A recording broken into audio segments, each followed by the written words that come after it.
ታግሼ ታግዞ የወሰነ ሰው ማለት ነው። እኔ ይሄው ይሄ መልእክት ይቀመጥ ተው ብያለሁ። በቃ ተወረፍ በኋላ አንድ ነገር እንዳንቆዋል እኔ ከዮርዲ አሁንም አርቅም በቃ ከፈለገ ይክሰሰኝ። አሁን በቃ ግን ከዛ በኋላ ሄኖክ ይሄ ነገር ጌም እንደሆነ ሲያውቀው ይሄ ነገር ውሸት እንደሆነ ሲባላ 50 ሺህ ብር ይቀራል። አልከፍልም ሌላ ጣጣ ሊመጣ ነው። በቃ አልከፍልም እኔ አልከፍልም። ሰላም እንደምን አላችሁ? ላይኩን ነኝ። እንኳን አደረሳችሁ ለመላው የኦርቶዶክስ እምነት ተከታዮች በሙሉ እንኳን አደረሳችሁ ለማለት እወዳለሁ። እንግዲህ ቢያልፍም ዛሬ ማግስት ላይ ነው ያለነውና ለመላው ኦርቶዶክሳውያን እንኳን አደረሳችሁ ለገና በዓል እላለሁ። ኦርቶዶክስ ያልሆናችሁም ደግሞ እንኳን አደረሳችሁ። ዛሬን ማየታችን ትናንት አልፎ ዛሬ መምጣቱ ለነገ ተስፋ ነውና እንኳን አደረሳችሁ ለማለት እወዳለሁ። እንግዲህ ዛሬ አብርሽ ከተፈታ እኔና አብርሽ በአካል ዛሬ ነው የተገናኘነው። ስራ በጣም ቢዚ ነበርኩኝ። ለእንደምታውቁ አብርሽ ለትሪፕ ሄጄ ነበርና እንግዲህ ዛሬ ነው የተመለስኩት። ዛሬ ተመልሼ ያው ግዴታ በቃ እኔ አብርሽ ጋር ሳልገናኝ መሄድ ስለሌለብኝ ማድረስ ስለሌለብኝ ብዬ ዛሬ ከአብርሽ ጋር ተገናኝቻለሁ ማለት ነው። እንግዲህ አብርሽ በመፈታትህ በጣም ነው ደስ ያለኝ። እንግዲህ እናንተም እንዳያችሁት አብርሽ ለማስፈታት ብዙ ጥረት ብዙ ርቀት እንደሄድንም ያው ታውቃላችሁ እኔና ዮርዲ ማለት ነው። ዛሬ አብርሽ ተፈቶ በዓልን ውጭ ላይ ከእስር ቤት ውጭ ውሎ ከቤተሰብ ጋር ውሎ በጣም ጥሩ ጊዜ እንዳሳለፈ እየነገረኝ ነበርና ሌላ አቲ አንዱ አለ እስከግራችሁ ነው ያስገቡት ወይ ማስገባቱ አይደለም ሌላ አቲ ይዘ እና በዓልን አብሮ ከቤተሰብ ጋር መዋሉ በጣም ደስ ብሎናል ማለት ነው። እንግዲህ ምን ተሰማህ አብርሽ እስኪ ነገር? እሺ ሰላም እንዴት ናችሁ? እኔም ያው በድጋሚ እንኳን አደረሳችሁ ካለፈ ቢሆንም ማለት ነው። እኔ ያው በጣም ነው ደስ ያለኝ። በጣም ማለት ያው እስር ቤት ሆናችሁ አሁን በዓልን ማሳለፍ እጅግ በጣም ከባዱ ነገር እሱ ነውና ወጥቼ ከበዓል እንድወጣ ወጥቼ እንዳከብር ስላደረጋችሁኝ ከልብ ነው ማመሰግነው። አንተንም ዮርዲንም ትልቁን አስተዋጽኦ ያደረጋችሁት ያው ኦሬዲ ያስፈቱኝ እነሱ ናቸው እና በጣም አመሰግናለሁ። ሁላችሁንም አመስግኑልኝ። እኔ በጣም የምወደው የማከብረው ወንድሜ ጓደኛዬ ነው እንግዲህ ለይኩን ማለት በጣም ነው ደስ ያለኝ ከእስር ቤት ውጭ ሆኜ ስላከበርኩ። ያው በሆነች ነገር ቅር ተሰኝቻለሁ እውነት ለመናገር ያው ላንተም እየነገርኩ ነበር ከካሜራ ጀርባ ግን ያው ተናግሬ ማለፍ ስላለብኝ መደረግ የሌለበት ነገር መደረግ የለበትም ብዬ አምናለሁ። መልካምነታችሁ ምንም ጥርጥር የለውም፣ ለምስጋና የሚነፈግ ነገር አይደለም። ኦኬ ግን በተለይ በዮርዲ መደራደራችሁን ስሰማ ልቤን የተሰበረው ለምን እኔ አሁን አንተ ለይኩን የምሬ ነው በጣም ወድ ወንድሜ ነህ ጓደኛዬ ብዬ አላረቀም እንደማፈቅራት ታውቃለህ። አውቃለሁ እኔ ከሷ ጋር ህይወቴን መቀጠል እንደምፈልግ ታውቃለህ። አውቃለሁ እሱን ያወቃቸው አሁን እኔና እሷን የሚያራርቅ ተራረቀ። በነገራችን ላይ የሚያራርቅ ነገር እዚህ ጋር ላስቆምህና አብርሽ በጣም ይቅርታ ላስቆምህና የሚያራርቅ ነገር አይደለም ያደረግነው ማለት ነው። ምን አለ መሰለህ አንተ ውጭ ላይ ሆነ ብታየው እኛ ያለንበት ሁኔታ ውጭ ላይ ሆነ ብታየው ኖሮ እንደዚህ እንትን አትለንም ነበር። እንግዲህ አስብ ሁለት መደራደሪያ ነጥብ ነው ያመጣ መጨመር ትችሉ ነበር። እምሬ ነው ማለት እኔ ብታሰር ሁሉ ይሻለኛል ብዬ ነው ያሰብኩት። አሁንም እኮ ጊዜ ያለን አሁንም ቢሆን እኮ ብታሰር ይሻለኝ ነበር። ይሄ ሁሉ ከሚሆን ይሄን ሁሉ ከማይ በቃ ብታሰር ይሻለኝ። አሁን ምን አለ መሰለህ ይኸውልህ አብርሽ እኔ በአካል ሄኖክን አግኝቼ እንደዚህ ነው ብዬ ባስረዳው እኔ ባናገረው ምናምን እኮ ደስ ይለኝ ነበር። ግን እሱን ለማሳመን ደግሞ እኔ በአካል አላገኘሁትም። ምክንያቱም ከሱ ጋር ያለኝ ግንኙነት አንተም ታውቃለህ። እሱማ ከአንተን ካገኘ ሲጀመር ማያወራም። ስለዚህ አማራጩ ምንድነው? አንደኛ እሱ በሚፈልገው ሰው መሄድ ነው። ሁለተኛ ደግሞ የሱን ኢንቴንሽን መረዳት ነው። በቃ እሱ የሚፈልገው ዮርዲን ነው አይደለ? ስለዚህ በዮርዲ መሄድ ነው ያለበት አግሪመንት ለማግኘት ለመስማማት። እኔ ባይዘወይ አሁንም የምነግርህ ነገር እኔ ከዮርዲ አሁንም አርቅም። በቃ ከፈለገ ይክሰሰኝ። አሁን በቀደምም እከሳለሁ ድጋሚ ቀሰቅሰዋለሁ ክሱን ምናምን እያለ ነበር ቪዲዮ ለቋይቻለሁና ኦኬ በቃ እኔ አሁን ወስኛለሁ። በርግጥ ከዚህ በኋላ ወስኛለሁ ይክሰስ። እኔ የምር መደባበቅ ምናምን አያስፈልግም። በቃ እኔ እና እሷ ልባችን ከተፈላለገ እንዴ ለምን አይፈታም? ለምን አይተውም እሱ እንዴ? እኔ እሷ ካፈቀረችኝስ እኔ እሷን ካፈቀርኳትስ? እሺ አሁን በግድ አትፈቀሩ። በግድ እሱ እኮ እያለ ያለ ይኸውልህ ከሌላ ሰው ጋር መሆን ትችያለሽ እንጂ ከአብርሃም ጋር መሆን አትችይም። ምን አይነት እልህ ነው ይሄ? በነገራችን ላይ እኔ የምፈልጋትን እኔ የምወዳት ልጅ ለምን ከሱ ጋር ሆነች ብሎ ለኔ ካልሆንሽ ለሷ አትሆኝም ብሎ መሟገት ይሄ ጅልነት ነው ብዬ አስባለሁ። ግን ደግሞ የግድ ደግሞ አንተ መውጣት ስላለብህ በቃ እንደ አማራጭ ይወሰድ ነው ግዴታ በዚህ መደራደር ነበር። አሁን ይሄ ድርድር ምን አለ መሰለህ አብርሽ፣ ይኸውልህ አሁን ይሄ ድርድር አንተ ወጣህ አይደለ? አንተ ወጣህ፣ እኔ እሷን አናግሬያታለሁ። ኢቭን አሁን አንቺ ምረጭ ብልሽ ወደ የትኛው ትሄጃለሽ ብያት አናግሬያታለሁ እኮ አናግሬያት። እኔ አሁን ላይ የማንም መሆን አልችልም፣ ወደ ማንም ሄድ አልፈልግም ምናምን። ምክንያቱም ለጊዜው ራሴን ማዳመጥ አለብኝ ያለች ነገርኩ። አሁን እሷ እያሰበቻለች ለኔ ነው ገብቷል። ለኔ እያሰበች ስለሆነ ቴሌግራም ላይ እንደ ድሮ እንድናወራ አትፈልግም። ለምን እኔ አንተ እንድትታሰር አልፈልግም። በቃ ካንተ መራቅ አለብኝ። እግዚአብሔር ካለው እንግዲህ የሆነ ጊዜ እንገናኛለን ምናምን እያለች ያ ማለት እኮ እኔ አፈቀርኳት ያንተ ነው ማለት እኮ ነው። እሷ ጋር እሷ ልብ ላይ አንተ አለህ ማለት እኮ ነው። ውጭ ተወዳለች ማለት ነው። እንደውም መጀመሪያ ምን አልኳት መሰለህ? አሁን እየሄድሽበት ያለው መንገድ ልክ አይደለም። ምክንያቱም መጀመሪያ ላይ ተገናኝተን ስንሰራ ምንድን ያለችኝ እኔ በቃ እንዳማራጩ በቃ እሱ ሴትነት የመጠቀም አለብኝ። ከዛ በኋላ እኔ አንተን እፈልግሃለሁ። ግን አሁን እሷ ምንድነው የምትለኝ መሰለህ? እኔ ሴትነቴን ልጠቀመውና እሱ መፈታት ስላለበት ከዛ እኔ አንተ ነኝ ከዚህ በኋላ ስለዚህ አብርሽን አስፈተው ልበለው አለችኝ። ከዛ ያምንሻሉ ያልኳት ያምነኛል አለች። የሚያምንሽ ከሆነ እሺ ይሁን ይሄንን እናድርግ እንበል አዳምጠኝ እንበል። ግን ከዛ በኋላ ሄኖክ ይሄ ነገር ጌም እንደሆነ ሲያውቀው ይሄ ነገር ውሸት እንደሆነ ሲገባው በአንቺ ላይ ምን አይነት ሪስክ እንደሚመጣብሽ አስቢ መጀመሪያ። እሱ ብቻ አይደለም እንዲህ አይነት መደራደሪያ ደግሞ ይዘሽ አብርሽ ከወጣ በኋላ በዚህ መንገድ እንደተፈታ ሲያውቀው አብርሽ ምን የሚሰማው ይመስልሻል አልኳት። እሱን አሁን ላይ መገመት አንችልም። የኛ ኃላፊነት አሁን አብርሽ መፈታት እንዳለበት ነው አለች። እንግዲያውስ ይሄን መደራደሪያ እኮ እሱ እኮ ያውቃል። ልቧ እኮ እኔ ጋር እንዳለ ያውቃል እኮ። አዎ ያውቃል፣ በስርዓት ያውቃል። ታዲያ ለምንድን ነው የማይፈታን ነው? እኛ እንፋቀርበት።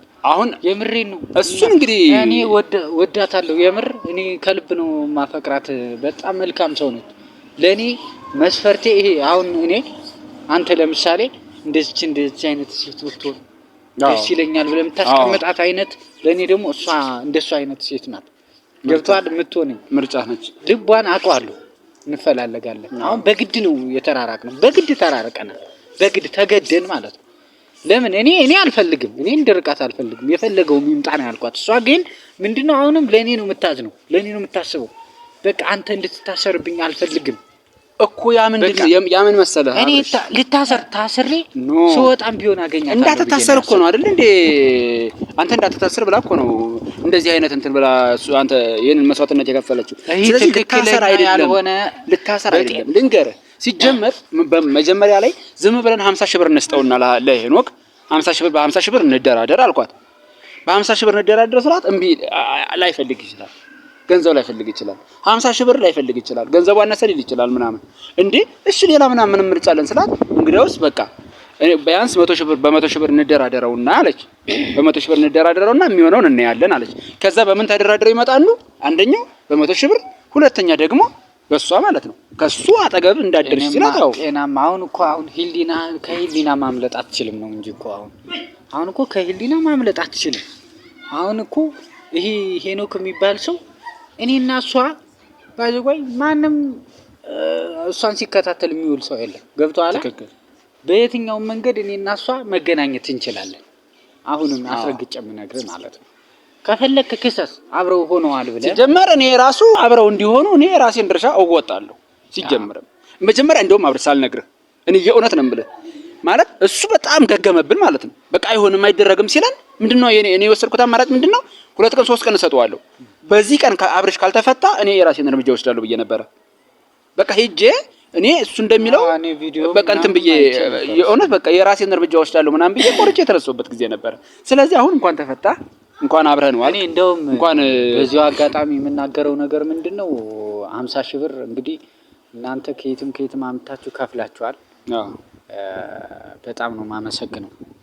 ገብቷላ 50 ሺህ ብር ይቀራል። አልከፍልም በቃ ሌላ ጣጣ ሊመጣብን ነው። በቃ አልከፍልም እኔ ከየት አምጥቼ እከፍላለሁ እንዴ? እኔ እንትን ነኝ እንዴ? 50 ሺህ ብር ለራሴ ላይፍ የከበደኝ ልጅ 50 ሺህ ብር 100 ሺህ ብር ከየት ነው የማመጣው እንዴ? አንተ አዚስ ታይም እኮ 100 ሺህ ብር እኮ ብዙ ነገር የሚሰራ ብር ነው ሲጀመር። አሁን እንደዛ እንትን ስትል የነበረውና አሁን ለራሱ ሕክምና የሚያስፈልግ ሰው ነው። እኔ ታከምኩ እዛው ውጭ ውስጥ ሆኜ እኮ በጣም ብዙ ብር ነው ኢንቨስት ያደረኩት እንዴ? ታውቃለህ አንተም ተጠይቀኝ እና በጣም ብዙ ብር ነው ወጪ ያደረኩት እንዴ? ምንም ሳልሰራ የቤት ኪራይ ያለብኝ ልጅ ነኝ። ማንም የሚያግዘኝ ሰው የለም፣ አይዞ የሚለኝ የሚያበረታታኝ የለም። ገብቷል እንዴ? እኔ ለምንድን ነው 100 ሺህ ብር የምከፍለው? እኔ አሁን ሳስበው እኮ ማለት ነው ሳስበው ማታ እኔ ተኝቼ እያሰብኩት ነው። ትክክል አይደለም። በቃ ሽማግሌዎቹም ያደረጉት ነገር ትክክል አይደለም ብዬ ነው ያሰብኩት። እኔ ለዘኔ ደወልኩለት እንዴ ምን አለ 100 ሺህ ብር ቀላል ነው ወይ? እኔ አልከፍልም አልኩት። አሁን እሱ አይ ተስማምተናል አንዴ ክፈል እያለኝ ነው። ግን ከየት ነው ማመጣው ነው ያንን 50 ሺህ ብር እንዴ? አይ በነገራችን ላይ እንትን አስፈላጊ ከሆነ አያቀረውም እንደዚህ ጋር አይቆምበት። አስፈላጊ ከሆነ ችግር የለውም። ወደዛም ወደዚህም ብንል ገንዘቡን የምናጠው ሆኖ አይደለም። ግን አሁን እንደዚህ እንደ እርቅ ሲባል 100 ሺህ ብር ምንም ላልሆነ ልጅ ምንም ላልተበደለ ልጅ ጭራሽ እንደው ተሰብሯል። እሺ 50 ቢበዛ 20 ሺህ ምናምን 25 ሺህ ቢያወጣ ከዛ ውጭ አይወጣም። 50 ሺህ ብር ብዬ ነበር እርግጠኛ ነኝ።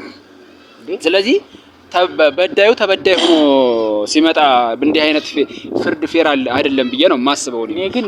አሁንም ቢሆን አስተላልፈው መልእክት ተው። እኔ በኋላ የታገሰ ሰው ማለት ነው። እኔ ተው በቃ ከመረረኝ በኋላ እኔ የምር ለይኩን እኔ ታቀኛለህ። እኔ ስናደድ ማረገውን ማለት ነው። እኔ ታግዞ የወሰነ ሰው ማለት ነው። እኔ ይሄው ይሄ መልእክት ይቀመጥ ተው ብያለሁ። በቃ ተወረፍ በኋላ አንድ ነገር እንዳንቆዋን እኔ እናንተ እኔ ይፉከር አይደለም። ይቅርታ ተመልካቾች፣ አሁንም ደጋግሜ እናገራለሁ። ይተው ይረፍ። በኋላ እኔ እና እሱ አንድ እንዳንቆዋን። በነገራችን ላይ ይሄንን እንትን ፊክስ ማድረግ የሚችለው ማስተካከል የሚችለው ሽማግሌ የሆነው ዘነበ ነው። አቶ ዘነበ ይሄን ነገር ማስተካከል መቻል አለበት። ምክንያቱም ሽምግልናውን ራሱ ነው እንትን ብለው የጨረሱት አይደለ? እኔ ላይ ጫና እንደዚህ በጊዜው አልነበርኩም። ምክንያቱም ከሄኖክ ጋር መገናኘት ስለማልችል እኔ ራሴ ስራ ስለሆንኩኝ ምናምን ነገሮችን ለማስተካከል አልቻልኩም። እኔ የቻልኩት ምንድነው ኢቭን 2 ቀን ነው ምናምን ስራ ትቼ መጥቻለሁ። በነገራችን ላይ የእንትን ጉዳይ እንትን ለማለት ማለት ነው። እና ልክ እንትን ብለው ጨርሰው ምናምን ነው እንዲህ ጨርሰናል አሉ። እንዴት ጨርሳችሁ ስላቸው አንደኛ በ100 ሺህ ብር ጭራሽ የ100 ሺህ ብሩ ሲደንቀኝ ከኔ ጋርም በቃ ሁለታቸውም በቃ እኔ ጋር እንትን ማለት ስለሌለባቸው በኔ ጉዳይም እንደዚህ ሆነን በቃ ተነጋግረን ጨርሰናል አለች ዮርዲ ማለት ነው። እንዴ ለምን እንደዚህ ያደረጋችሁ? ይሄ ነገር ልክ ነው ወይ? ምክንያቱም በነገራችን ላይ ወንድ ልጅ ይጋጫል በአንድም በሌላም። ወንድ ልጅ እየተጋጨ ወንድ ልጅ እንደዚህ እንትን እያለ ደግሞ መልሶም ይቅርታ ይጠይቃል፣ ይታሰራል፣ ከእስር ቤትም ይፈታል። እኔ ስንት ዓመት እኮ ታስሬ እኮ አይቼዋለሁ። 8 ዓመታትን እኮ እስር ቤት ፉት አድርጋት የመጣው ሰው ምንም ስለሚያቀር እንደዚህ ማለት። ስለዚህ ይሄንን ነገር ደግሞ በቃ ጀስት በቃ ይቅር ተባብሎ ነገሮችን በሰላም መፍታት። በነገራችን ላይ ፍቅር የማያደርገው የለውም አውቃለሁ። ይሄንን ፍቅር ያፈቀረና ያበደ ተመሳሳይ አይነት ባህሪ ያሳያል ይባላል። አሁን ይሄ ልጅ አፍቅሯል አይደለ? እንደዚህ አታድርግብኝ ስለወደዳት ሊሆን ይችላል። ነገር ግን በቃ አልፈልግም ካለች ምንም ማድረግ አልችልም። አይደለም አልፈልግም ካለች ብቻ አይደለም ስታፈቅር ስላፈቀርከው ሰው መኖር መቻል አለበት። በቃ ገብቷል። መኖርሽ መኖሬ ነው በሚለው የምታፈቅራትን ሴት እኮ ደስ የሚላትን ነገር በማድረግ ለማግኘት እንኳን ብትፈልግ ማለት ገብቷል። ደስ የሚላትን ነገር ማድረግ፣ የምትጠላውን ነገር ባለማድረግ ምናምን ይሄ ጭራሽ እንድትጠላው ሁሉ ነው የሚያደርገው። ጭራሽ እንዲሁ እኔ ቋቅ እስኪ እንዲላት ነው የሚያደርገው ተግባሩ ራሱ ደረበስ እና የምንድነው የጎባን ነው የምናምን ምን በጎ የለውም እንደሚባለው እንዳይሆንብኝ እንጂ ከኔ ጋር አሁን መልካም የሆነ ግንኙነት የለንም። በቃ አልፈልግም ከኔ ጋር ብሎ ግን ካንተ ጋር ይሄን ሁሉ ጦጦስ ሲዘብኝ የምትመጣው በነገራችን ላይ አንተው ራስህ ነህ። ምንድነው ባጎረስኩ ተነከስኩ አይነት ነገር ሆነ። እንደዛ አይነት ችግሮችን መጡብን። ይሁን ያም አለፈ፣ ችግር የለውም። ግን አሁንም ቢሆን አንደኛ 50 ሺህ ብሩ ይበቃዋል። እንደው ሰው አንተ ወተት ለቀዳለህ ደም ትቀዳለህ? ደም እሱ በነገራችን ላይ ማሰብ ስትጀምር ነው ማለት እከሌ እንዲህ አድርጎልኛልና በቃ እንዲህ ማድረግ የለብኝም ብለህ የምታስበው ጥሩ ማሰብ ስትጀምር ነው። እና 50 ሺህ ብሩ ይበቃዋል። አሁን ሌላ 50 ሺህ አልከፍልም ከዚህ በኋላ አሁን ሌላ 50 ሺህ ብር አምጣ ማለቱ አይቀርም።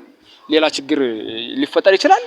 ማስተካከል ነው ቢሆን አሁንም ዮርዲን ግን ስለ ዮርዲ ጉዳይ ግን በኔ ጣለው ችግር የለውም። ፊክስ አደርገዋለሁ እኔ በቃ ዮርዲን ያን እንትን እንላታለን፣ እናነጋግራታለን፣ እናወራታለን። ችግር የለውም። ምንም የሚመጣ ነገር እንደሌለ በደንብ አድርገን በጣም ነው የማመሰግነው። ምንም ችግር የለውም።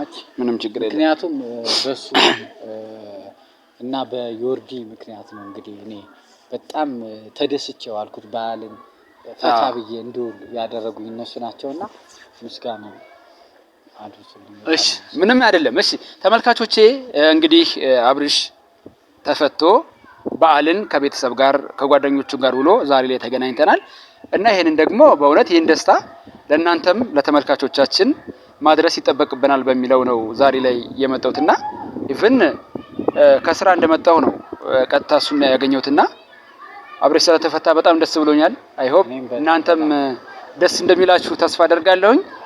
በተረፈ በጣም ወዳቸዋለሁ፣ በጣም አከብራቸዋለሁ። እየተገኘው አይደለም በሰዓቱ እየተገኘው አይደለም። ወደ እናንተ ቶሎ ቶሎ እየመጣው አይደለም። ለምን እንደወደ ደግሞ ትረዱኛላችሁ ብዬ አስባለሁ።